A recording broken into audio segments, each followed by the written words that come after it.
Test, test.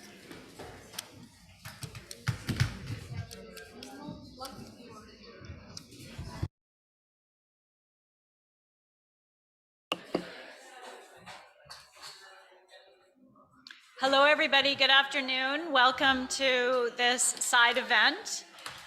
If you need interpretation, as you saw when you were on your way in, there are headsets available, and I encourage you to find one so that you can follow the conversation.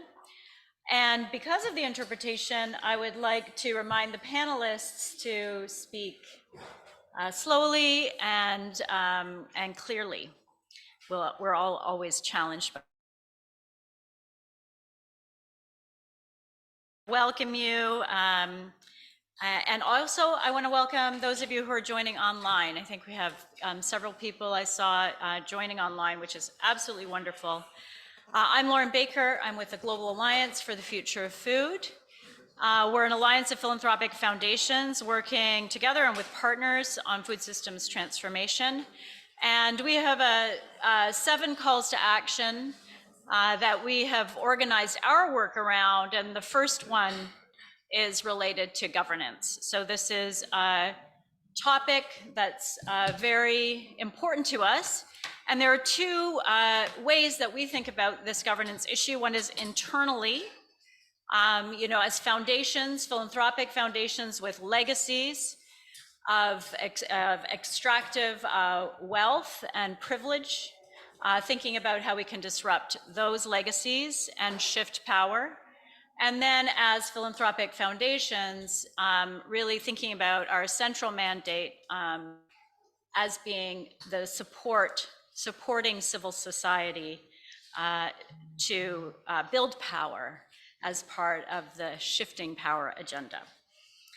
I'd like to thank the organizers, the co-organizers of this side event, the International Panel of Experts on Sustainable Food Systems, the CSIPM Working Group on Global Food Governance, Mexico, Department of Agriculture. Over the next hour, we'll be discussing human rights, rebalancing power. And indeed, in the plenary this morning, in the CSIPM briefing yesterday, these issues have been raised as central priorities by plenary speakers, by the Special Rapporteur on the Right to Food, by CSIPM delegates, with a focus on addressing the structural issues that hold back the deeper transformation that's required globally. It's clear that food systems transformation requires shifting power, and we need to think about this with attention and intentionality. So today we'll discuss what that looks like and interesting precedents and proposals that can inform a way forward. In the context of proliferating international initiatives, we see a fragmentation and also a deepening of power asymmetries. And so I know all of us here on the panel are concerned about this. And that really the central issue is that the people who are most affected by the multiple crises that we see playing out in the world are not centered in our discussions about the solutions, not centered in these initiatives that are proliferating. And really the pathways forward should be led by them and by people who are most affected. And so we're going to have a great conversation about this today. And the agenda is, we'll have a presentation by Shamali of the IPES food report that was published earlier this year, who's tipping the scales. The panel will address corporate capture and frameworks for control and managing this. We will have time to hear from all of you and interact with the panelists. Fingers crossed, I know we're a little bit behind schedule. And then we'll have a few short closing remarks. And so that's the way we've organized the hour, that time we have together. So I think without further ado, Shamali, I'll turn it over to you to set the scene for us and to talk about mechanisms of corporate capture before we shift to talk about mechanisms to really think differently about governance and center different voices in regards to shifting power. Shamali Gutal is Executive Director of Focus on the Global South and a member of the IPES panel for over 25 years.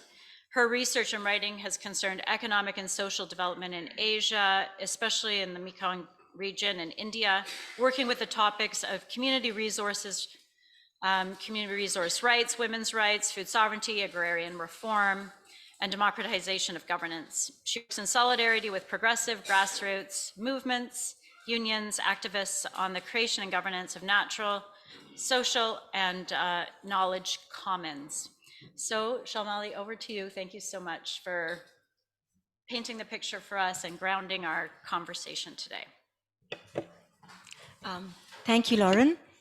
Good afternoon, everybody, and I'm very honored and privileged to be here with all of you and looking forward to our conversation today. And thank you to my colleague for helping move the slides for me. So I'm very happy today to present the key findings of the report by the International Panel of Experts on Sustainable Food Systems, IPES Food, our report on who's tipping the scales, in which we raise attention and alarm about the new ways in which decision-making processes on food are being captured by corporate interest. Now, question is, how did this happen? Let me present some of the key findings to you. I think I should be able to, I did it, okay. So, I moved to slide 2 already, it's okay, thank you.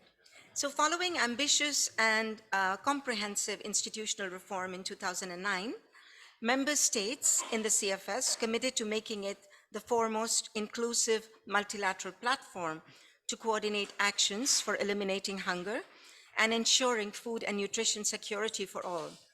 The goals of the reformed CFS included making sure that the voices of all relevant actors, especially those most affected by hunger and malnutrition, are heard in policy debates on food and agriculture. Now, this goal is under threat. Well-funded multi-stakeholder initiatives and ad hoc food system and food crisis summits are sidestepping and undermining the CFS. For many food system actors, the 2021 UN Food System Summit, the UNFSS, was a watershed moment in drawing attention to corporate influence over public food governance through multi-stakeholder processes.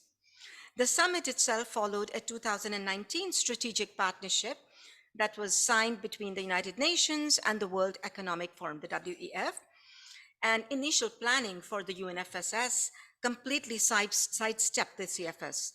Many were concerned, with good reason, that the UNFSS, which opened the door widely to corporate involvement, was not transparent and was rife with conflicts of interest. Now, if we let's look at the historical context of corporate influence in governance. How did we get to this state of affairs? Briefly, it's important to recognize that the corporate creep into food governance is a process that has unfolded over several decades.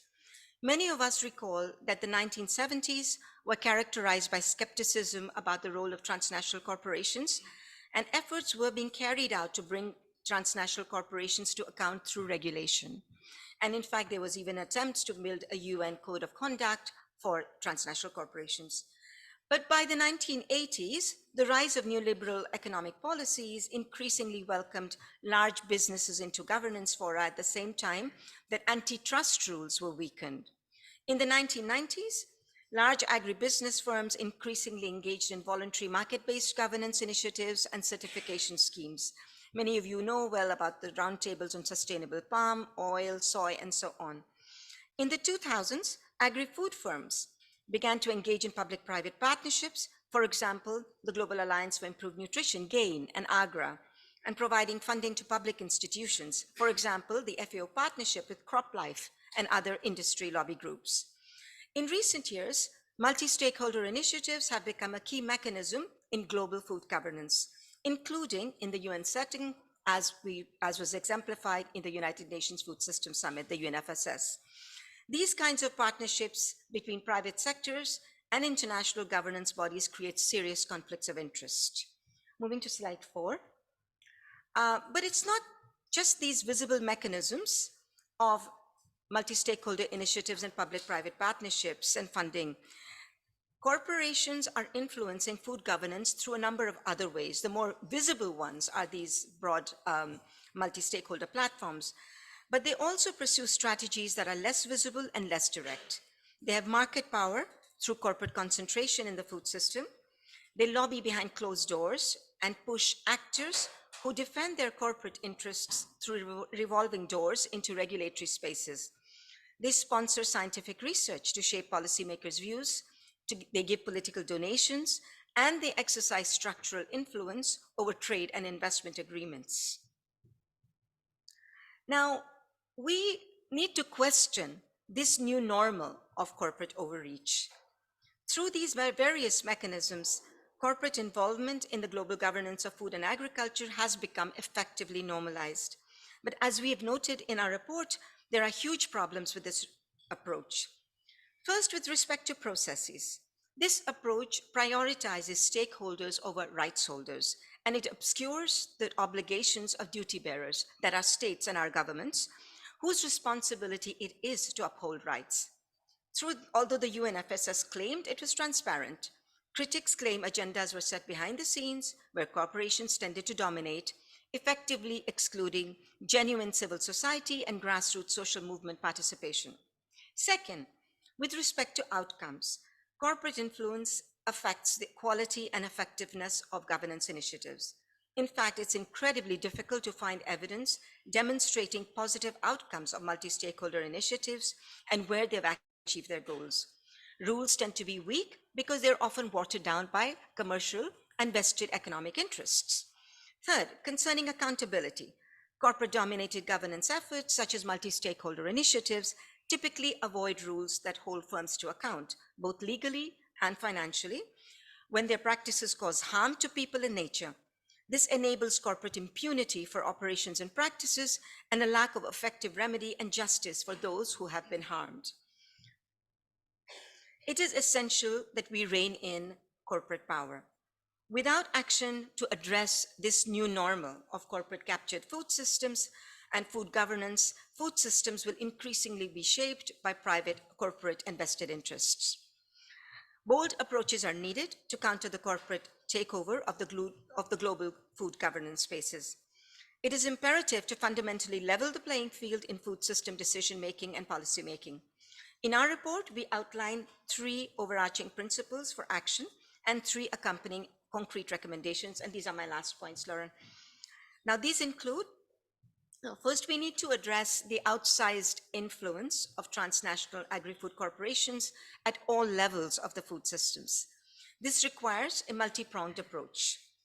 These include creating mechanisms to manage conflicts of interest, creating measures to reduce corporate market power, developing stricter rules on lobbying, spending, and campaign financing, as well as transparency in reporting, countering the shaping of science and public discourse by large corporations, and redirecting government resources from serving private corporate interests to serving public interests, especially of those who are the most affected by hunger, malnutrition, poverty, and livelihood insecurity.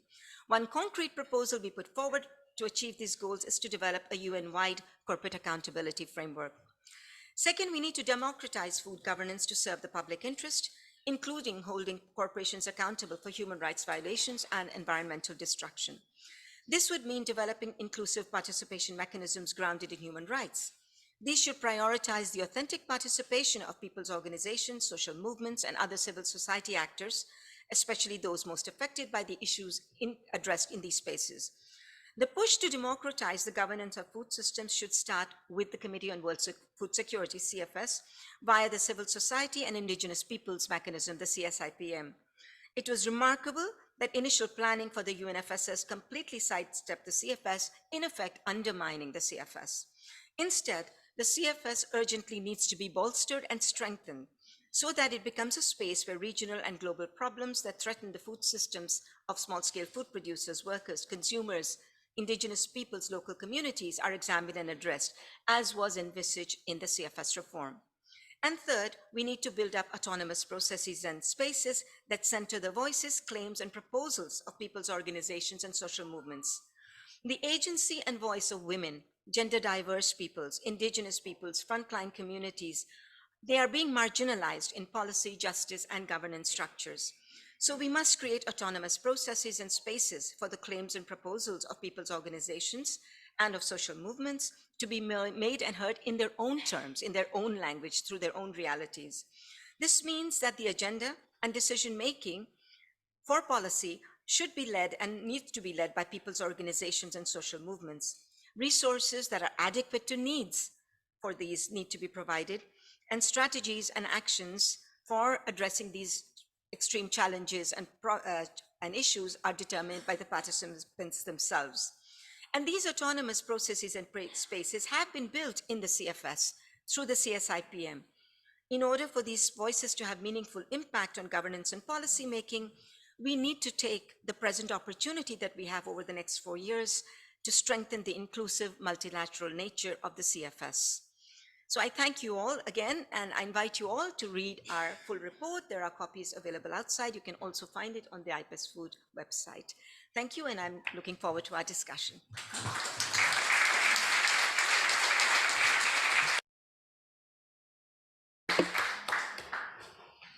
Thank you so much, Shalmali, and I'm really looking forward to thinking concretely about the proposals and recommendations in the report. And now we'll hear from our panelists. I want to move into the panel quickly because we're short on time. And the way that we've structured this is I will introduce each panelist, and then I have a question or a few questions for each of them. And you'll see that we do want to generate proposals for moving forward on this issue, and also thinking about the linkages with the CFS and how the CFS can support this agenda. And so our first panelist here on my right is Musa Sow. And Musa is president of the National Coordinating Organization of Farmer Associations of the Gambia, and second vice president of the West African Network of Peasant and Agricultural Producer Organizations, ROPA. He's a member of the CSIPM Coordination Committee for West Africa and focal point of the African Regional CSIPM space. He's the focal point for West Africa of the International Planning Committee for Food Sovereignty and a member of the IFAD Global Farmers Forum Steering Committee, as well as chair for West Africa and Central Africa. So please join me in welcoming Musa. And my questions for you are related to what you've done in the African regional CSIPM space to really think about how to block corporate capture of food systems, how to promote people-centered transformation, and what initiatives you've taken around this, and then why you feel it's important for the CFS to function as a strong platform for this work. Interesting questions. I know it's not difficult to really deal with them. Thank you very much once again. Like I was introduced, I am a real advocate for food security in Africa. Looking at the question regarding the corporate captures, it is interesting to know that the new prime target for corporate capture in the world is Africa. One is because of our growing market. Secondly, because of our natural resources. We all know about that. The impact of the corporate capture and where it's really centered is around our land and our seeds. We all know that, the identity we have is not more than the seeds that is traditionally been owned by us. That's our identity. That's under threat because of the introduction of GMOs. They feel that, monoculture is the best way. And we said, no, look, we have our knowledge, we have ideas. There's no need of introducing anything new to us. We already know what is really good for us. Those is our seeds, please let them stay with us. The other area of concentration is our land.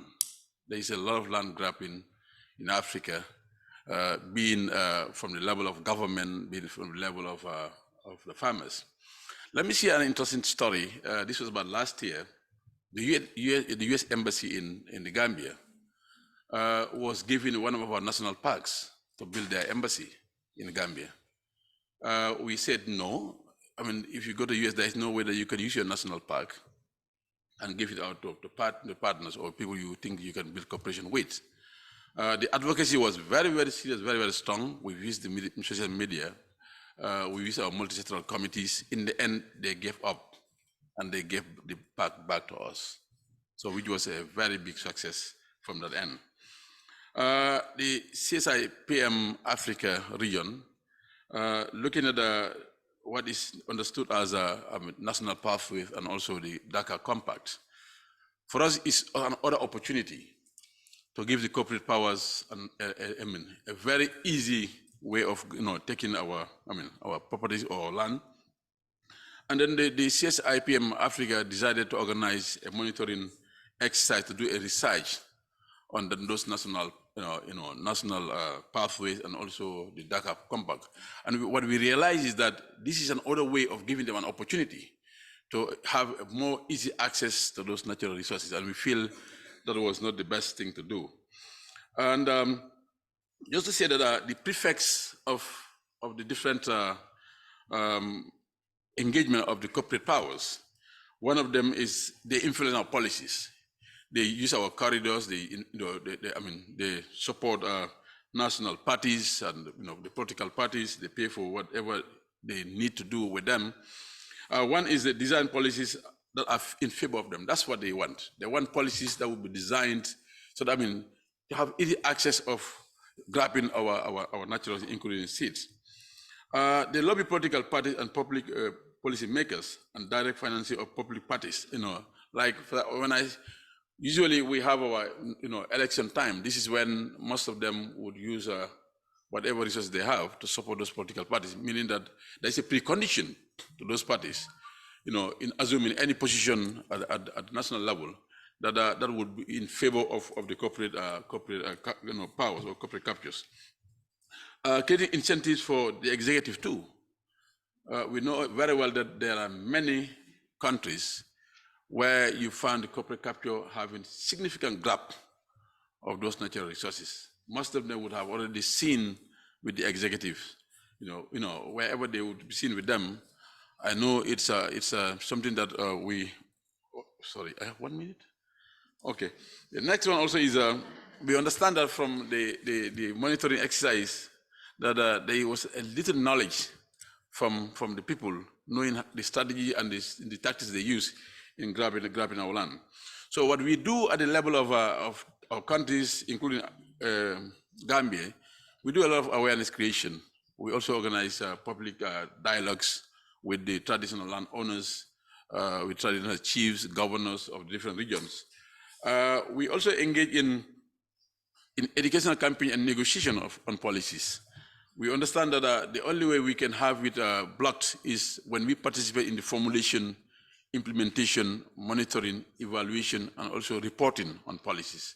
So these are all the things that we do. We also try to create some watchdogs at national level to really continue informing, using the social media, to inform people that the corporate captures are not in our interest. In the end, we will go without our land, because we've seen that there's a proliferation of changing agricultural land into residential land, and which is a very big threat to food insecurity.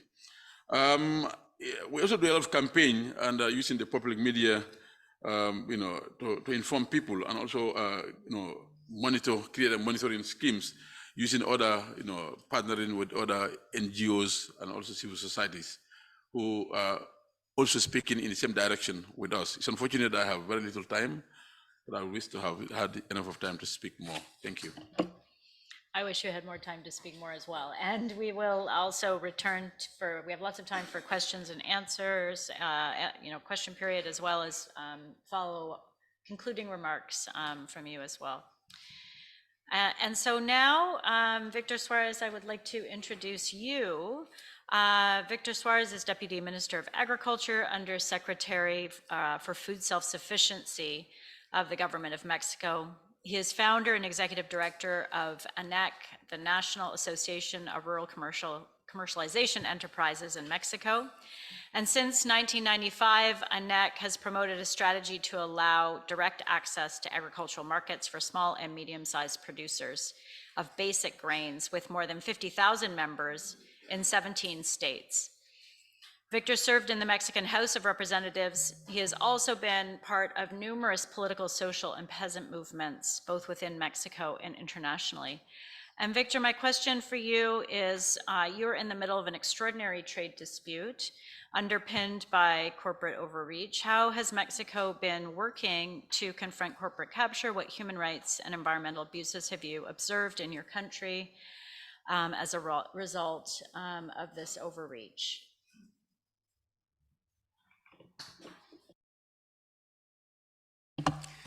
Sí, muchas gracias.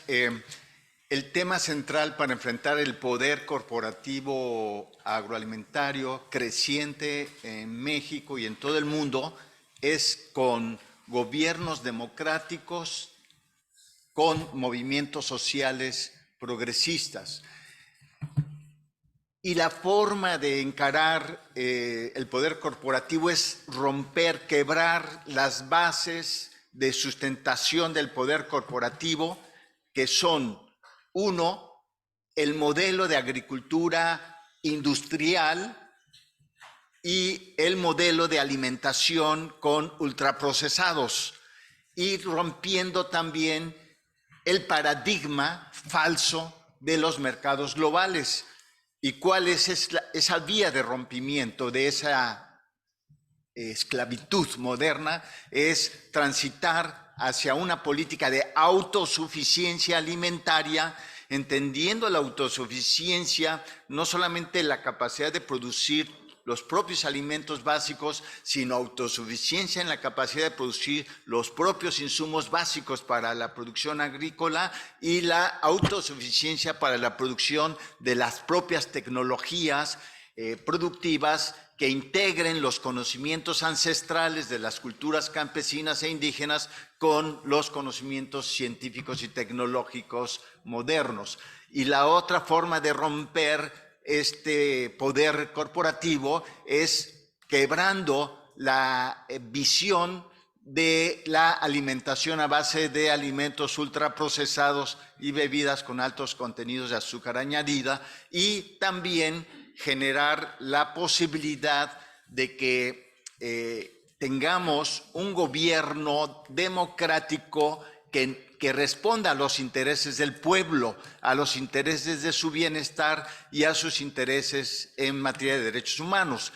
El tema de fondo es que todos los gobiernos, la mayoría de los gobiernos, están capturados por los intereses corporativos. Entonces, una parte de la lucha que no podemos obviar es la lucha por la democracia en nuestros países. Gobiernos que respondan al interés del pueblo y no estén tomando decisiones con base a conflicto de intereses. En este tenor, nosotros en México tenemos un gobierno democrático desde el 2018.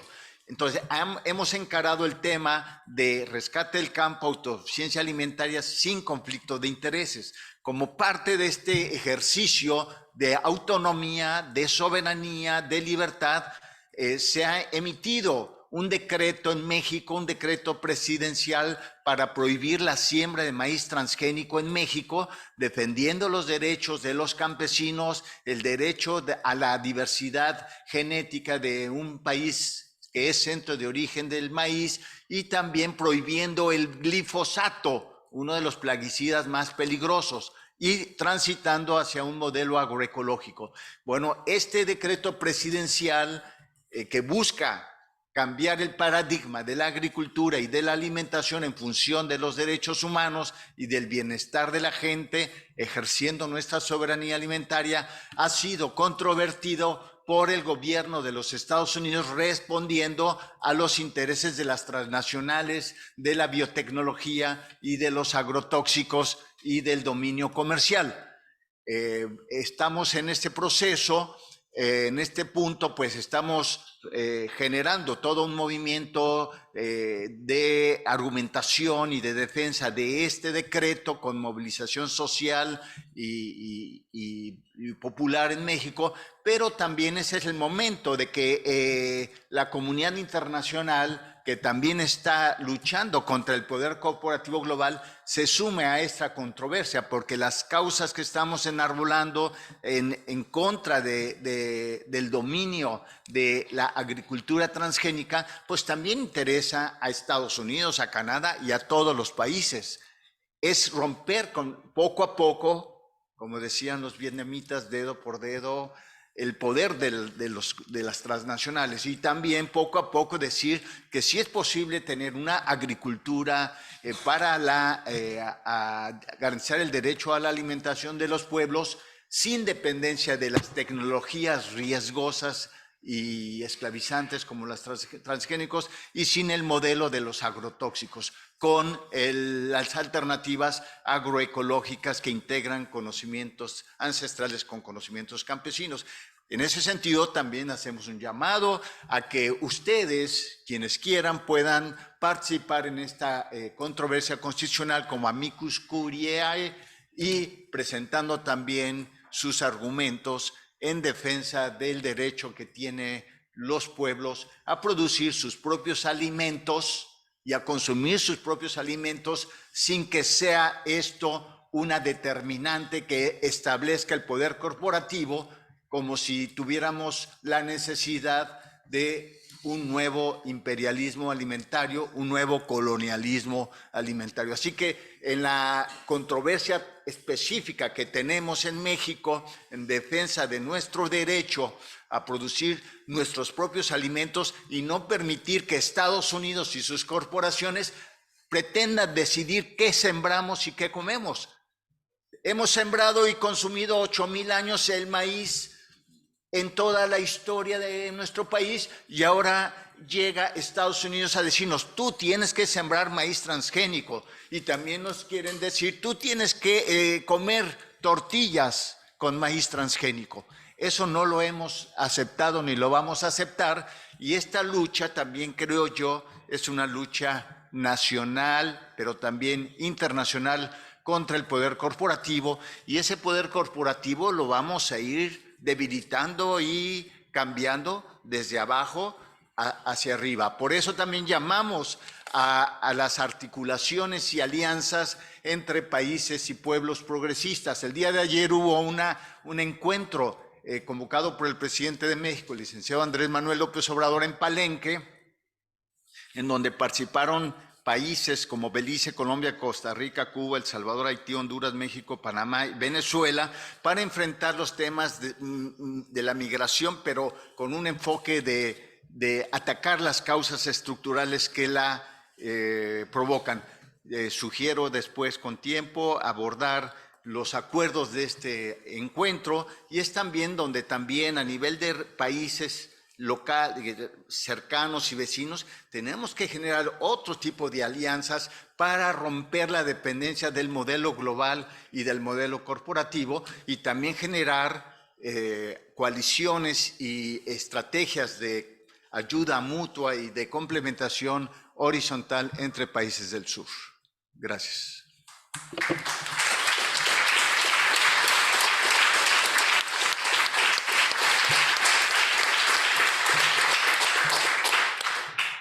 Thank you so much. Really interesting proposals coming forward. And also for another side event topic later, to really dig into the link that you articulated, Victor, between the fossil fuel industry, agrochemical industry, and how that leads to a lock-in of the demand for ultra-processed foods, which I think is a really interesting connection. So we're going to shift to a speaker, a panelist who we have online now, I hope. Daniel, that you're with us. Daniel Dorado is a lawyer with a master's in law specializing. Hi, Daniel, I do see you up on the screen. Welcome. Thanks for joining us. So he's a lawyer, master's in law specializing in constitutional law. He's the director of the Tobacco Control Campaign from Corporate Accountability, an international organization with more than 40 years experience challenging the abuses of transnational corporations. Daniel follows multilateral processes like the UNFCCC, the Pandemic Treaty and Plastics Treaty, and will be sharing his expertise on the World Health Organization Framework Convention on Tobacco Control. So this is a precedent around the global efforts to address conflicts of interest and liability in international policymaker, and we're trying to bring in some of these precedents and frameworks from other domains that can inform this conversation. He also serves as a Latin American Caribbean co-regional coordinator for the Global Alliance for Tobacco Control, is vice president for the Ecuadorian Tobacco Control Interinstitutional Committee, and a member of the Cancer Research UK and International Prevention Advisory Group. So Daniel, thank you again for joining us. The question on the table for you is, what of these UN frameworks can we take inspiration from? For example, all the great work that you've done on the World Health Organization's tobacco control framework. What has made this work stand out, and what have been the impacts of these frameworks? ¿Cómo están? Un saludo. Muchas gracias por la invitación. ¿Me confirman si me escuchan? Sí, gracias. Gracias. Y por favor, he preparado unas diapositivas muy concretas. Si las pudieran poner en pantalla me ayudan bastante. Pero mientras tanto voy comenzando con algunas consideraciones. Nuevamente, muchísimas gracias por la invitación. Me honra mucho poder compartir algunas reflexiones, principalmente sobre lo que han sido los aprendizajes del Convenio Marco de la Organización Mundial de la Salud para Control de Tabaco y su adopción de provisiones para contrarrestar principalmente la interferencia y la captura corporativa de la industria tabacalera. Quisiera declarar también que ni Corporate Accountability ni yo recibimos financiamiento, ningún tipo, y tenemos algún tipo de relación ni con la industria tabacalera, ni con la industria, ni con la agroindustria, ni con la industria de alimentos y bebidas ultraprocesados, ni con las empresas de combustibles fósiles. Por favor, si vamos a la siguiente diapositiva. Y previo a entrar en las reflexiones, quizás me pareció significativo compartir un poco del porqué de la necesidad de regular la captura corporativa y la interferencia de la industria.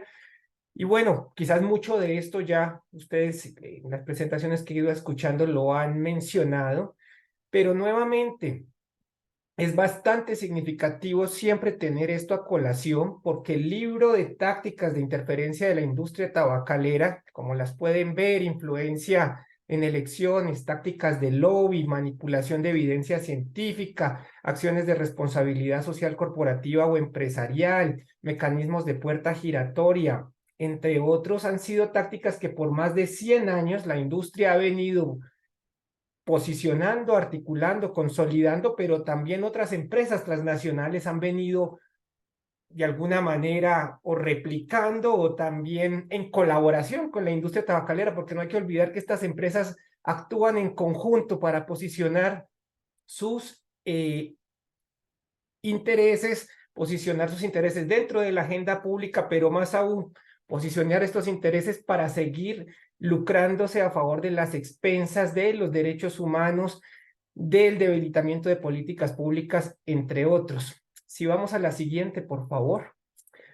En este orden, hacia el año 2000, entre 1998 y 2000, se comienza a dar la discusión de cómo en el seno de las Naciones Unidas, principalmente en el seno de la Organización Mundial de la Salud, se puede articular un tratado internacional en materia de salud pública que, por un lado, pueda contrarrestar la epidemia y las consecuencias del tabaquismo, que para esa época cobraba la vida de alrededor de 1 o 2 millones de personas a nivel global, pero más aún, cómo adoptar un mecanismo que pueda contrarrestar la interferencia de la industria tabacalera y en lo posible contribuir a que los estados partes a ese instrumento pudieran adoptar mecanismos legales o jurídicos para utilizar regímenes de responsabilidad.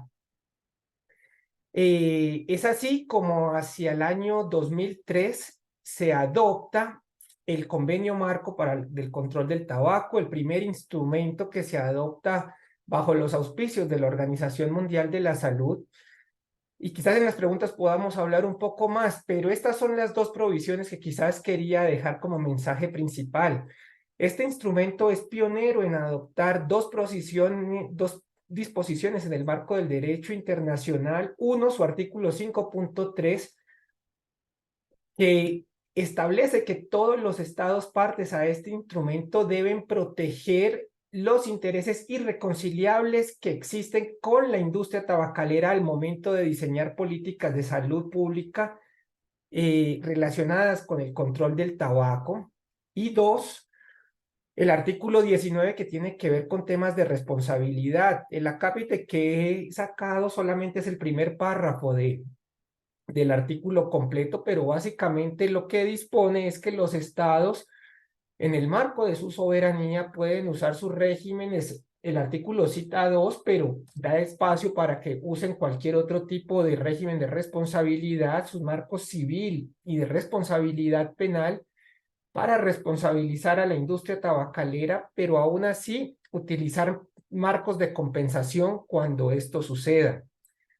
Estas disposiciones han sido pioneras. Este instrumento a la fecha lleva 20 años y si vamos a la siguiente diapositiva, es inspirador ver cómo en lo largo de estos 20 años, un término relativamente corto para un instrumento que es joven, se han venido adoptando otros instrumentos que refuerzan estos mecanismos para blindar de la interferencia y la captura corporativa de la industria tabacalera.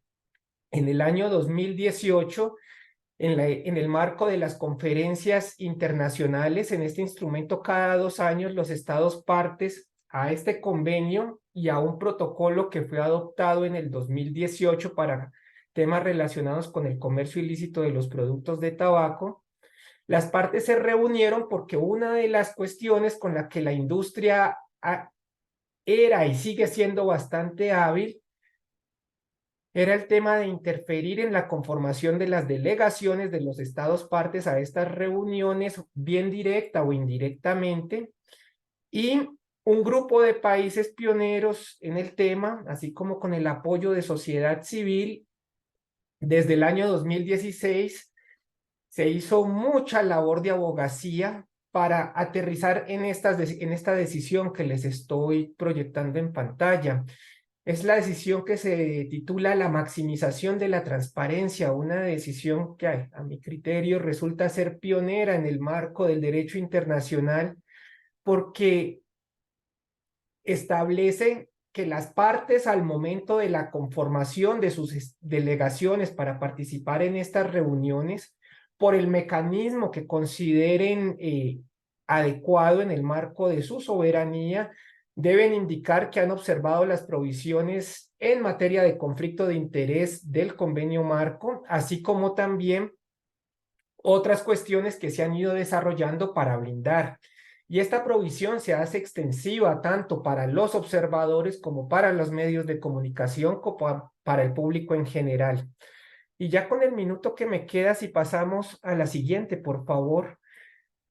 ¿Cuáles son algunos de los aprendizajes y algunos elementos que pueden servir de marco para los temas de los sistemas alimentarios, para la agenda de alimentación en general?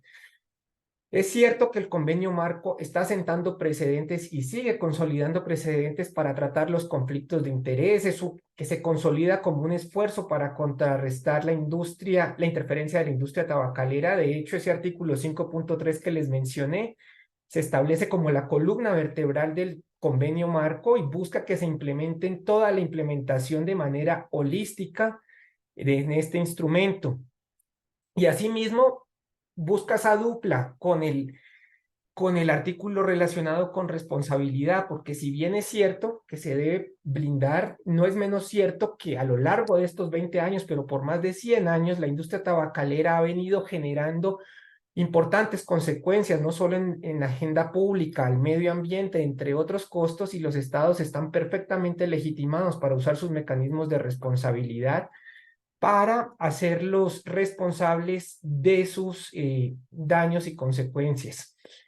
Esto creo que habla por sí solo en estos 3 mensajes de guías o marcos que se pudieran extrapolar a la agenda de salud pública, en tema de alimentación, perdón, para temas de seguir avanzando la interferencia corporativa, el tema de maximización de la transparencia y bueno, las cuestiones particulares que puedan adoptarse para los temas de responsabilidad. Entiendo que Magdalena Ackerman ha compartido con ustedes unas copias de un artículo que escribimos junto con Sofía Monsalve y mi colega Ashka Naik sobre reflexión, sobre más en detalle sobre qué aprendizajes se pueden tomar de este instrumento internacional, invitarlas a que lo puedan leer. Y bueno, muchas gracias nuevamente por la invitación.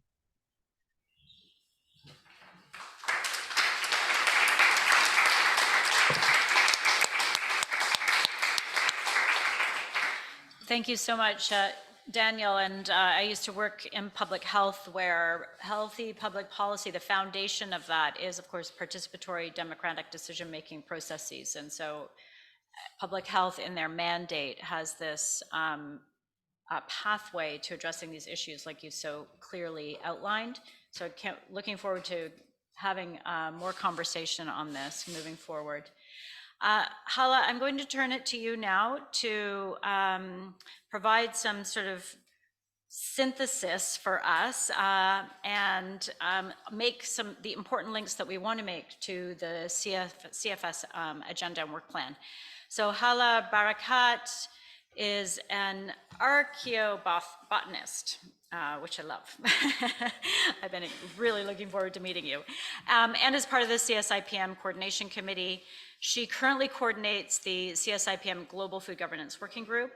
She's part of the Habitat International Coalition, has a PhD in paleoecology from the University of Aix-Marseille in France, and has worked or works with a number of organizations.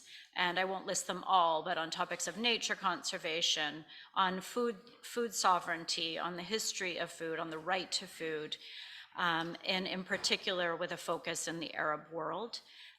So really wonderful to have you with us, Hala, and to meet you. Yes, if you could offer some reflections on what you've heard this afternoon and pathways forward, that would be wonderful. Thank you so much for the opportunity and for introducing me.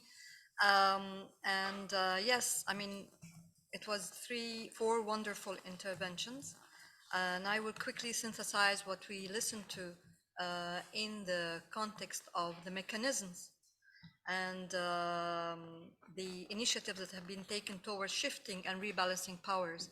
So I start with the global perspective from the WHO and how an international convention was endorsed to allow states to counteract the influence of a very strong corporate such as the tobacco industry and to hold them accountable. And it's also important here to note that there is a role for the member states, of course, but also for the civil society organization, a role in this process. And that if it's been doable, has been done with the tobacco industry, then of course we have a lot of hope that this can be done for other strong corporate captures that we see around us. And then also from the regional perspective, we listen to the explanation of what is happening, for example, in Africa. Of course, what's happening in Africa is also happening in many other regions.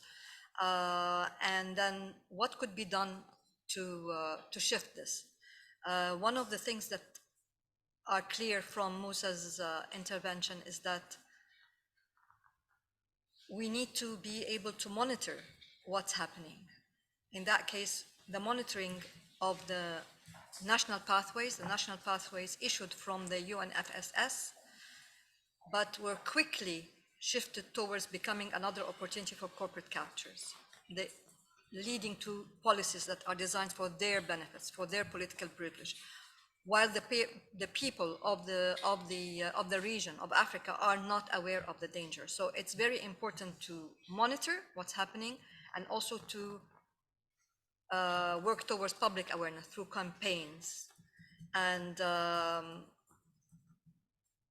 do this quickly, and I'll come back to this a little bit later. And then, of course, we heard from Mexico a great initiative and a very good example of how democratic governance and involvement of social movements would lead to eliminating of conflict of interest within the policies, responding to the real needs of people, forging and exercising sovereignty and autonomy, preventing genetically modified organisms, pesticides, fertilizers, and focusing on using the indigenous crops, the knowledge related to them, and the genetic diversity within a country. Mexico is a very good example for this.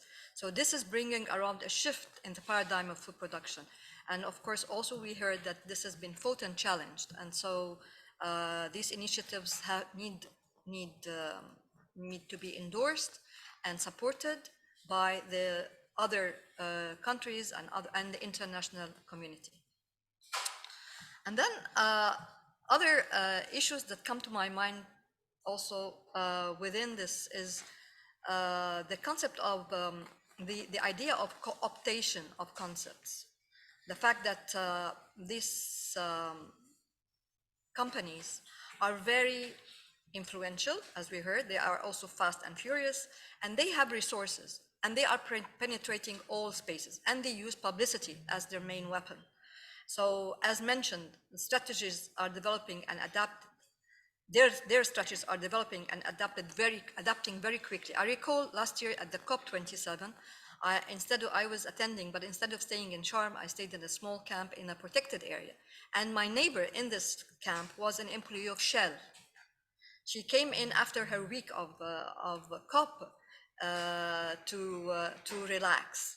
But so we had these interesting conversations about what are they doing there. And you realize that this company now has this whole section about how to deal with what's going to come out of COP as quickly as possible.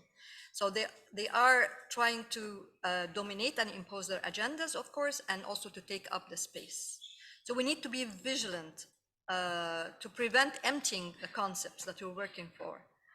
And this, coming back to CFS, this can be done through anchoring our concepts in human rights, the framework, of course, of right to food.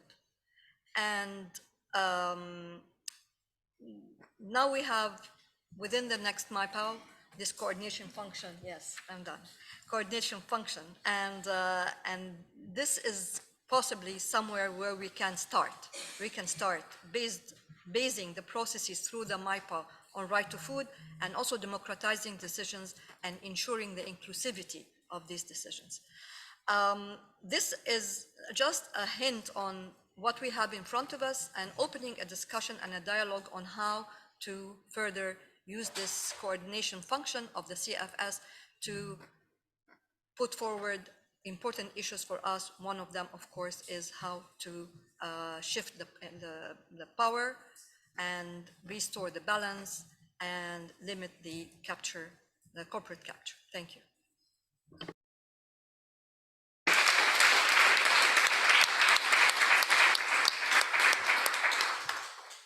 Thank you so much. We have 15 minutes left in the side event, and I'm glad we've preserved some time for questions.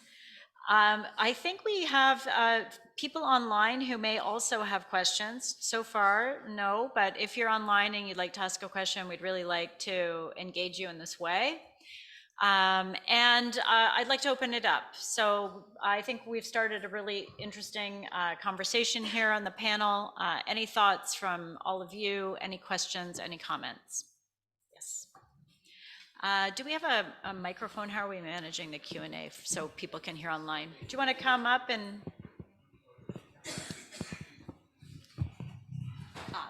Thank you so much. So we'll start here in the front. And then I see 1, 2 other questions. Thanks, everyone. My name is Laurine Azoulay. I work for CCFD Terre Solidaire in France. Thank you for the very, very interesting presentations. It's really very useful for us to have this information. So my question was about the process in the World Health Organization. I was wondering if there were discussions about other sectors than the tobacco industry and maybe agribusinesses sector and agrichemical sector, and if we could have more information about that. And the other question was about World Trade Organization. Is there some lack of coherence at some point if we have these conventions in the World Health Organizations, but in the other hand, we have mechanisms that allow industries and corporations to sue countries on some other ground fields? So, thanks. Great, okay, great question. And Daniel, it would be great for you to come back up, Shalmali as well, and then Victor too. Maybe you could say more about the alliance you mentioned and the work that's happening in Latin America, if you're able to do that. So Daniel, are you with us still? Do you want to answer questions Sí, about whether aquí there are estoy. other? Yeah, there you are. Sí, Great. muchísimas gracias Other por precedents, yeah. muchísimas gracias por la pregunta. Bueno, en efecto, este es uno de los grandes desafíos que hay en el marco del sistema de Naciones Unidas.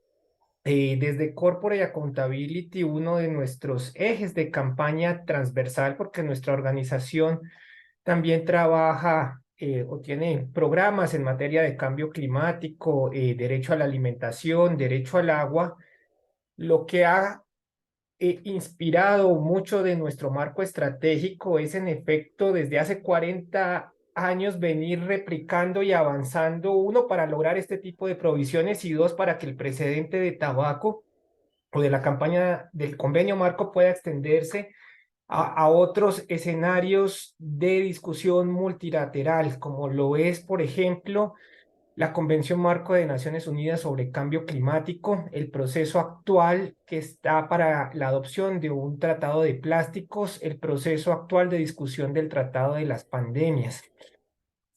En efecto, ustedes pues ya podrán imaginarse lo que resumí en 5 minutos de ninguna manera puede ilustrar todas las complejidades de lo que fue la adopción de provisiones como el artículo 5.3 y el artículo 19 hacia el año 2000.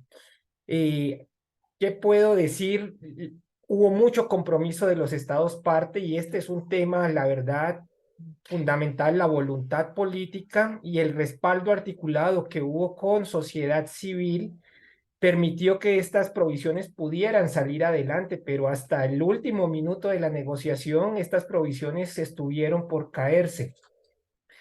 En estos otros escenarios de discusión, como les he comentado, la Convención de Naciones Unidas sobre Cambio Climático, el Tratado de Plásticos, el Tratado de las Pandemias, estos temas están resonando y la experiencia de control del tabaco se está teniendo en cuenta porque, uno, es claro que hay muchas complejidades y la necesidad de que se puedan adoptar. En efecto, uno de los llamados que van a encontrar en el artículo que Magdalena está compartiendo, pero también que otras organizaciones que están presentes ahí trabajan en la necesidad de que exista correspondencia, porque sí llama notoriamente la atención que existan marcos regulatorios tan fuertes para una agenda en especial en el sistema de Naciones Unidas y que se demuestre que es posible y que en los otros temas las cuestiones de alguna manera o se frenen o cuesten implementarse. Daniel,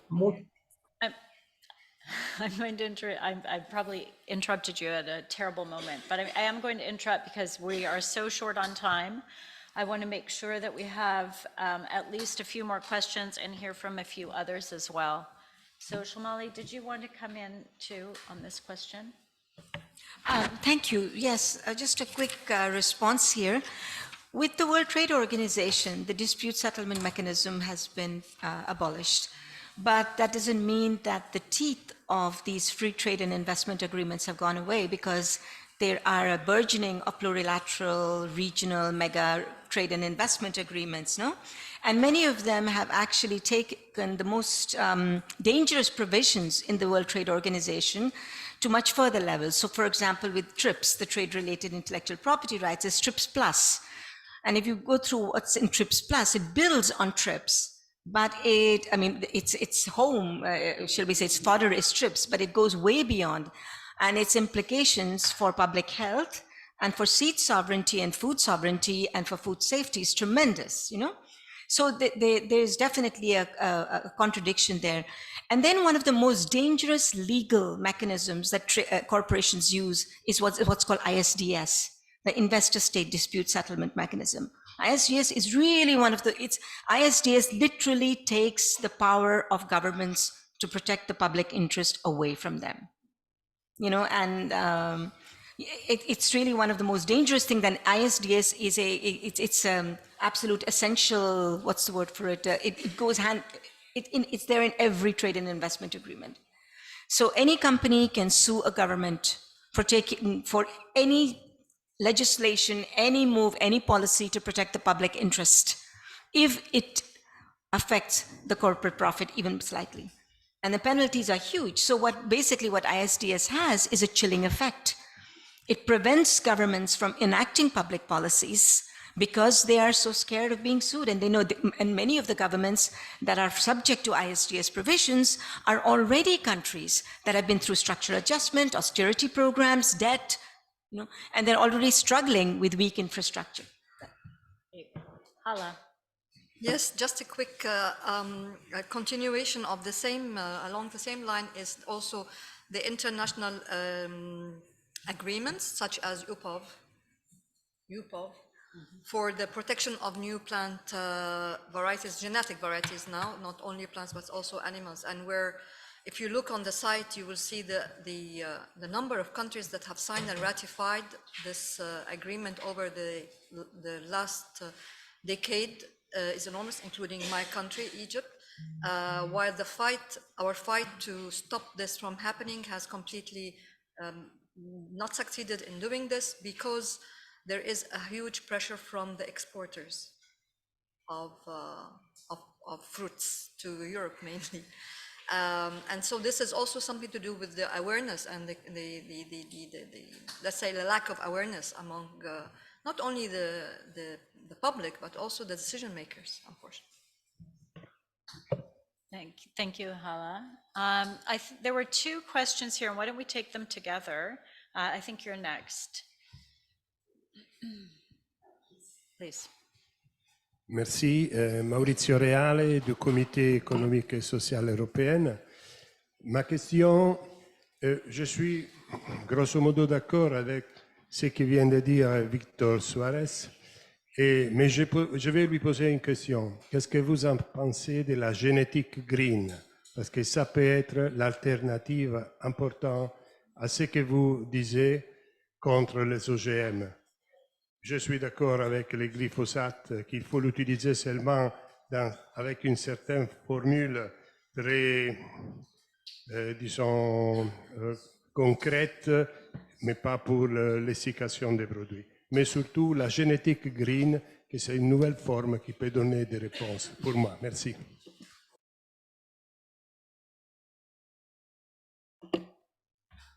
I think we have a few, let's take a few other questions and comments. So we'll take this gentleman here and then over to you.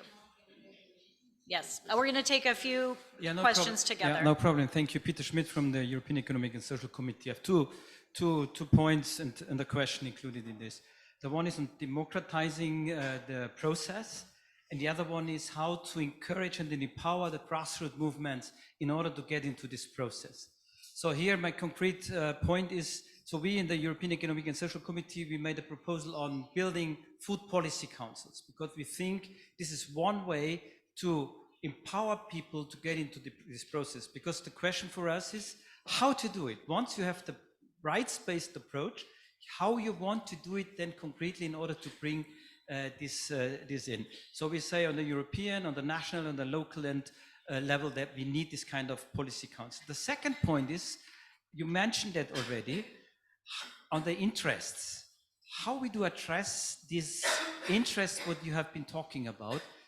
According to my knowledge, I mean, in the recent time when we had this food price crisis, we had a raise of the food prices. It was pure greed. It was pure greed. So why do we not really address this on this point? Great.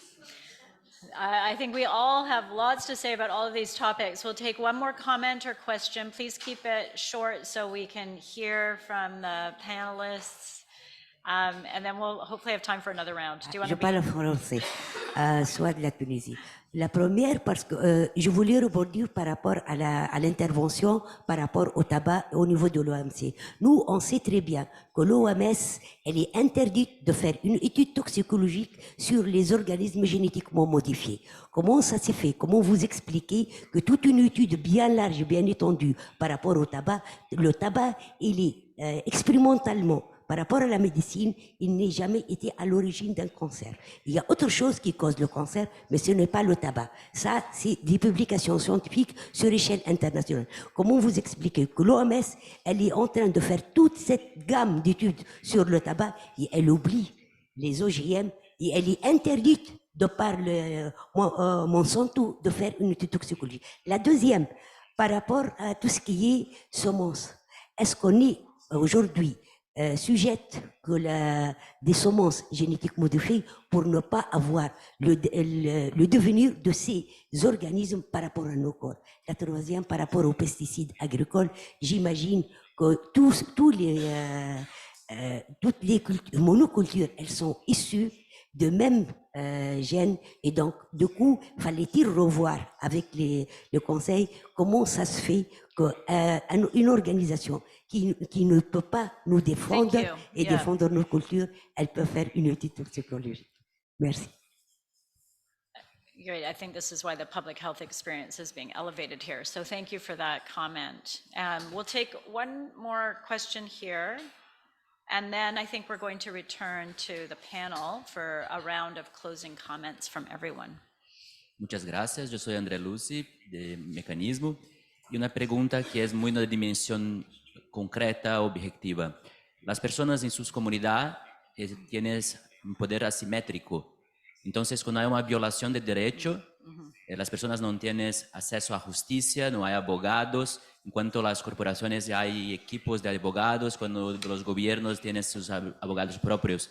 Entonces, en la Declaración del Derecho de Camponeses y Camponesas, hay un artículo sobre acceso a justicia. ¿Cómo es posible garantizar la justicia para los grupos camponeses y camponesas en nuestras comunidades? Y también, cómo los sistemas de justicia en los países, como los defensores públicos, los ministerios públicos, promotores públicos, pueden conocer más estas dimensiones de los conflictos y garantizar los derechos de las personas. Thank you. Yep. How can we use the existing tools and mechanisms we have? All right. Why don't we take a round of closing comments? I know we're at time, but everything was a bit delayed, so we probably can be too. So maybe 1 or 2 minutes. Victor and Musa, we'll start with you since you haven't participated in the Q&A so much. So thank you very much.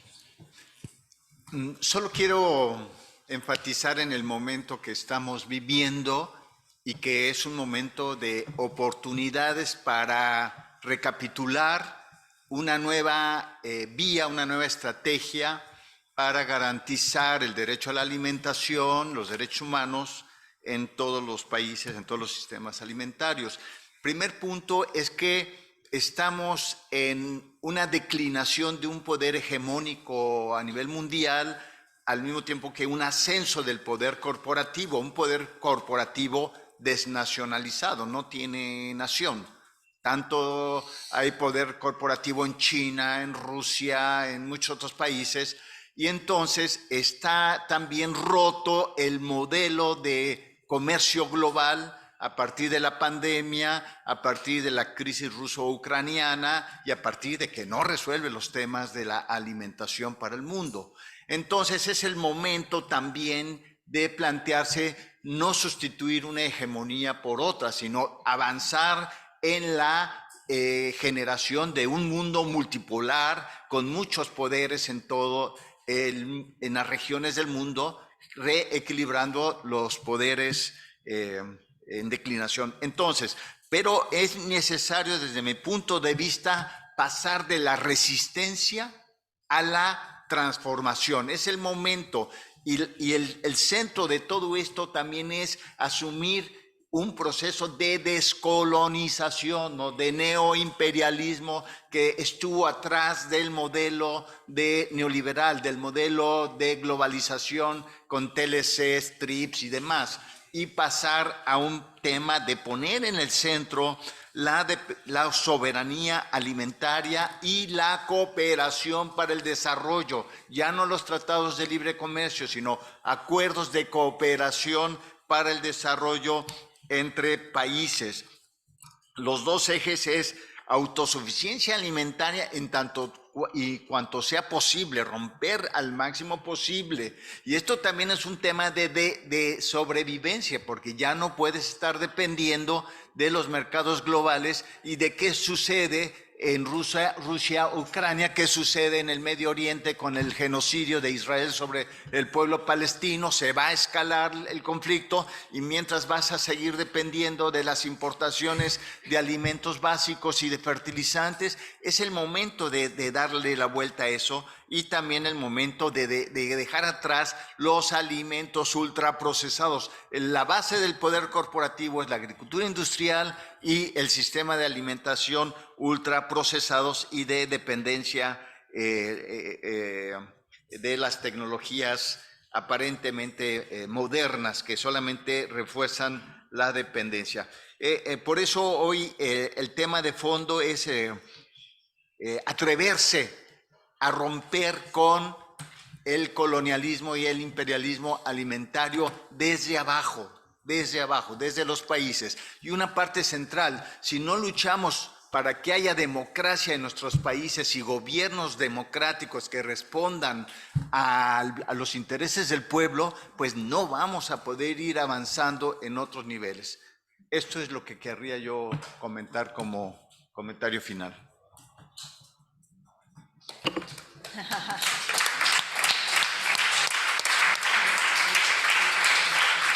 Thank you so much, Victor. That was great. Victor's Dare, I'll call that. That was great. So let's just hear really briefly, Musa, from you, and then very, very short comment, Shamali and Hala, just because you spoke earlier in the Q&A, and then we'll wrap things up. Thank you very much. Maybe I would want to respond on the genetic green mention. On the genetic green mentioned by my dear colleague, I don't know the reasons why the West feel that we don't have ideas. We do have ideas. What we need is join us in what we believe in, or in our traditional seeds, and we will have solutions. So because I wouldn't see what we want is a production that is socially acceptable by our people. That's what we want. It's not that we are looking at the economic viability or the environmental friendly, it's what we accept as people. And that's the idea that we want. This genetic green that you mentioned is just the same idea as when they were introducing fertilizer in our countries. We were promised that the fertilizer was good to our soils, it was good to our health. In the end, we realized that it wasn't good. There was no, it wasn't good to our soils, it wasn't good to our health. What we want, a partnership that respects our ideas, a partnership that believes that we have ideas that you can support, ideas that our people accept as production means. Not an idea that has to do with genetical, influence the genetics of anything. We have ideas, please join us in our ideas if you really want us to partner with you. I wouldn't understand for the fact that even chemicals that are banned in Europe are exported to Africa. Would you call that a genuine partnership? I don't believe if this is a partnership. So, and the other thing is also is, by conclusion, is the fact that our governments are weak for the fact that they cannot defend against corporate influence and also geopolitical influence. The CFS, I assume, is the only international tool or platform where we as civil society want to stay in. Because you know there's G7, there's the G20, there's WTO. These are all platforms where our government cannot defend themselves. We have an opportunity as civil society, CSIPM, to defend the CFS. And that's our interest, to defend CFS, because that's the only avenue where you and I and whoever is here has a voice to negotiate on the my power, to negotiate in the policy coordination. The rest is, for us, is not in it's not in our interest. It's in the interest of the West. And I think that's my conclusion. Thank you. Thank you.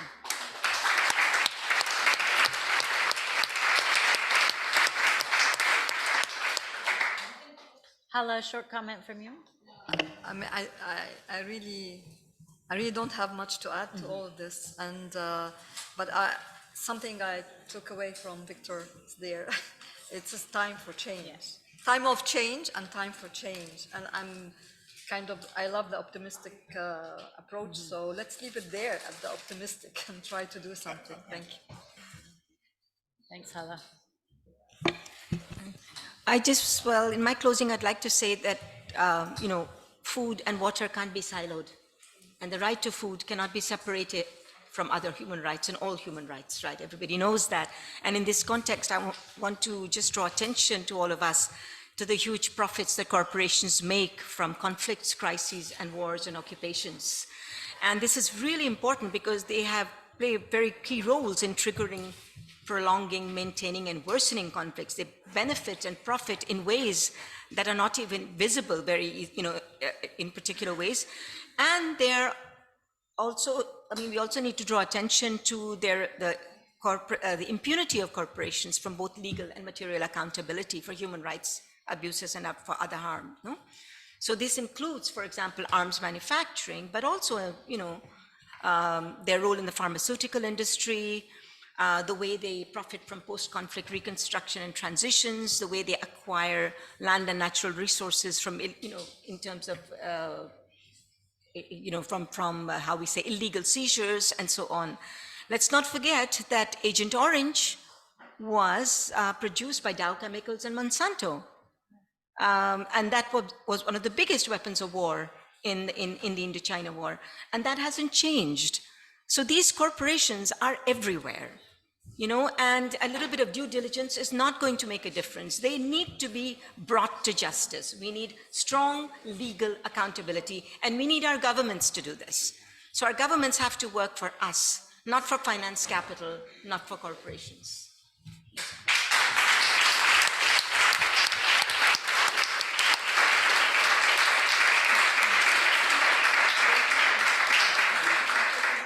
This has been a really, really interesting conversation, and I feel like we need, a whole long workshop on all of these topics. And I won't say much in way of conclusion because I know we need to move on. But we do have an opportunity next year with the 20th anniversary of the right to food. This was brought up in the plenary, the CSIPM briefing yesterday.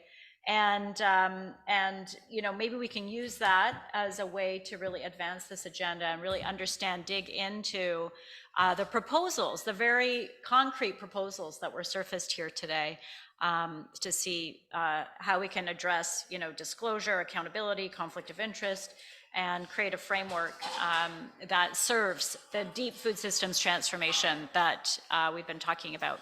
So thank you very much to all the panelists. Thanks to all of you who've joined us today for the conversation, and to everybody online.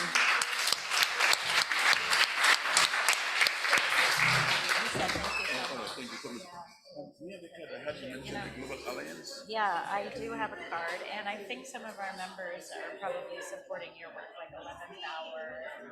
You know them? Anyways, I only have this kind of card. If I can find it. If I can. But I would love to be in touch with you, actually. So let's make sure. Do you do this? Yeah, Or if you have a card, I can. My cards are all gone. Yeah. Okay. I'll show you if I can.